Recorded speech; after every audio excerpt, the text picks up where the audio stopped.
नमस्कार दोस्तों, आपका स्वागत है चमत्कारी टोटके में। दोस्तों, आज हम बात करने जा रहे हैं कि कैसा होगा कलयुग के बाद का युग। गीता के कहे अनुसार युगों के परिवर्तन का ये 22वां चक्र चल रहा है। जिस प्रकार एक आत्मा का शरीर को त्याग कर दूसरा शरीर धारण करना, दिन के बाद रात का होना, समय के साथ ऋतु का परिवर्तन होना तय है, ठीक उसी प्रकार एक निर्धारित कालखंड के बाद इस सृष्टि में युग का परिवर्तन होना भी एक अटल सत्य है। माना जाता है कि युगों के इस परिवर्तन की क्रिया में अब कलयुग के समाप्त होने और सतयुग के आरंभ होने का समय आ गया है। किंतु इस नए युग के आरंभ और स्वरूप के बारे में बताने से पहले आपका ये जानना जरूरी है कि हिंदू धर्म ग्रंथों के अनुसार कलयुग का काल 4,32,000 साल लंबा है और कलयुग का अभी प्रथम चरण ही चल रहा है। पुराणों में स्पष्ट रूप से वर्णित है कि कलयुग का आरंभ 3102 ईसा पूर्व ही हो गया था, जिसका अर्थ ये हुआ कि अभी कलयुग के 5123 वर्ष बीते हैं और अभी भी 4,26,878 वर्ष बाकी हैं। तो दोस्तों, इससे आपको ये स्पष्ट हो गया होगा कि कलयुग अपने चरम पर नहीं पहुंचा है, बल्कि आरंभ की ओर है। किंतु अगर आप ये जानने के इच्छुक हैं कि कलयुग का अंत कैसा होगा, तो आपको इसका उत्तर सनातन धर्म के कई ग्रंथों में मिलेगा, जिनमें से एक है ब्रह्म पुराण, जिसमें कहा गया है कि कलयुग के अंत में मनुष्य की आयु 12 वर्ष रह जाएगी। इस दौरान लोगों में द्वेष और दुर्भावना बढ़ेगी। कलयुग की उम्र जैसे जैसे बढ़ती जाएगी, वैसे वैसे नदियां सूखती जाएंगी। बेईमानी और अन्याय से धन कमाने वाले लोगों में बढ़ोतरी होने लगेगी। इतना ही नहीं, धन के लोभ में मनुष्य किसी की हत्या करने में भी संकोच नहीं करेगा। मनुष्य पूजा पाठ, व्रत उपवास और धार्मिक काम करना बंद कर देगा। गाय दूध देना बंद कर देगी। मानवता नष्ट हो जाएगी। लड़कियां सुरक्षित नहीं रहेंगी। यहाँ तक कि उनका अपने ही घर में शोषण होगा। उनके अपने ही उनके साथ व्यभिचार करेंगे। एक भाई दूसरे भाई का शत्रु बन जाएगा। शादी जैसा पवित्र रिश्ता मात्र व्यापार बन जाएगा।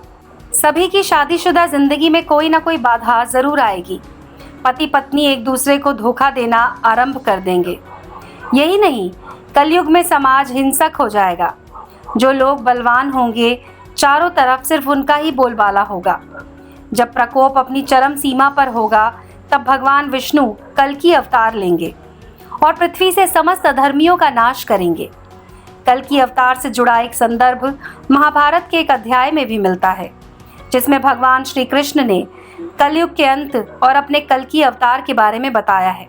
जिसमें श्री कृष्ण कहते हैं कि कलयुग के अंत के समय बड़े बड़े भयंकर युद्ध होंगे। भारी वर्षा, प्रचंड आंधी और जोरों की गर्मी पड़ेगी। लोग खेती काट लेंगे, कपड़े चुरा लेंगे, पानी पीने का सामान और पेटियां भी चुरा ले जाएंगे। चोर अपने ही जैसे चोरों की संपत्ति चुराने लगेंगे। हत्यारों की हत्या होने लगेगी। चोरों से चोरों का नाश होगा। इसके कारण जनता का कल्याण होगा। युगांत काल में मनुष्यों की आयु अधिक से अधिक 12 वर्ष की होगी। लोग दुर्लभ, क्रोध, लोभ तथा बुढ़ापे और शोक से ग्रस्त होंगे। उस समय रोगों के कारण इंद्रियां क्षीण हो जाएंगी और जब कलयुग में पाप अपने चरम पर पहुंच जाएगा, पृथ्वी लोक से धर्म पूरी तरह समाप्त होने लगेगा। तब मैं कल्कि रूप में अवतरित होकर इस धरा को पापों से मुक्त करूंगा और उसके बाद जो नया युग आएगा वो सतयुग कहलाएगा। अर्थात सृष्टि युग परिवर्तन का 22वां चक्र पूर्ण करके 23वें चक्र में प्रवेश करेगी।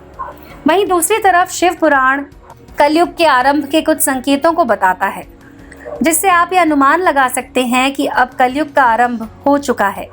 जो ये कहता है कि घोर कलयुग आने पर मनुष्य पुण्य कर्म करना छोड़ दुराचार में फंस जाएगा, सत्य से मुंह फेर लेगा, दूसरों की निंदा में तत्पर हो जाएगा, दूसरे के धन को हड़प लेने की इच्छा मनुष्य के मन में घर कर जाएगी। न सिर्फ पराई स्त्रियों पर मनुष्य का मन आसक्त होगा, बल्कि वो दूसरे प्राणियों की हिंसा में लग जाएगा। सब अपने शरीर को आत्मा समझेंगे, उसकी रक्षा के लिए अलग अलग तरकीब अपनाएंगे। देखा जाए तो ये एक ऐसा युग होगा जिसमें मनुष्य गूढ़, नास्तिक और पशु बुद्धि वाले बन जाएंगे। संतान माता पिता से द्वेष रखेगी। ब्राह्मण वेद बेचकर जीविका चलाएंगे। धन का उपार्जन करने के लिए विद्या का अभ्यास करेंगे और अधिकतम समय मद में मोहित रहेंगे।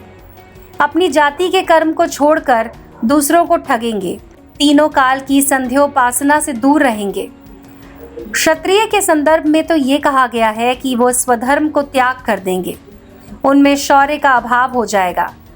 चोरी चकारी करके अपना पालन पोषण करेंगे। अपना कर्म छोड़कर उज्जवल वेशभूषा से विभूषित होकर व्यर्थ घूमेंगे। स्वयं को कुलीन का जानकर चारों वर्गों के साथ वैवाहिक संबंध स्थापित करेंगे। इतना ही नहीं, कलयुग की स्त्रियां सदाचार से भ्रष्ट और पति का अपमान करेंगी। सास ससुर से घृणा करेंगी। किसी का भी भय नहीं होगा। मलिन भोजन करेंगी और पति की सेवा से सदा ही विमुख रहेंगी। दोस्तों, शिव पुराण में वर्णित ये सारी बातें आज की स्थिति को देखकर सच लगती हैं, जबकि कलयुग ने तो अभी मात्र 5000 साल ही पूरे किए हैं और इसे समाप्त होने में अभी लाखों वर्ष बाकी हैं। जरा सोचिए, कलयुग जब अपने चरम पर होगा उस समय क्या होगा, कैसा होगा सतयुग। तो आज की वीडियो में आपको बताते हैं सतयुग के वास्तविक स्वरूप के बारे में। आपको बता दें, पुराणों में वर्णित है कि सतयुग की अवधि 17,28,000 वर्ष होगी और इस युग में मनुष्यों की आयु 4000 से 10,000 वर्ष हो जाएगी। पृथ्वी लोक पर फिर से धर्म का बोलबाला होगा। मनुष्य भौतिक सुख की जगह मानसिक सुखों पर बल देगा। मनुष्यों में एक दूसरे के लिए नफरत की कोई जगह नहीं होगी। चारों तरफ प्यार ही प्यार होगा। मानवता की पुनः स्थापना होगी। मनुष्यों को परम ज्ञान की प्राप्ति होगी। लोग पूजन कर्म कांड में विश्वास करेंगे। सतयुग में मनुष्य अपने तपोबल से भगवान से बात कर सकेगा। इस युग में लोगों को अपने शरीर पर पूर्ण नियंत्रण होगा और मात्र आत्मा के परमात्मा से मिलन के लिए सभी लोग आतुर होंगे। सभी सुखी होंगे। सतयुग को इस सृष्टि का स्वर्ण युग कहा जाएगा।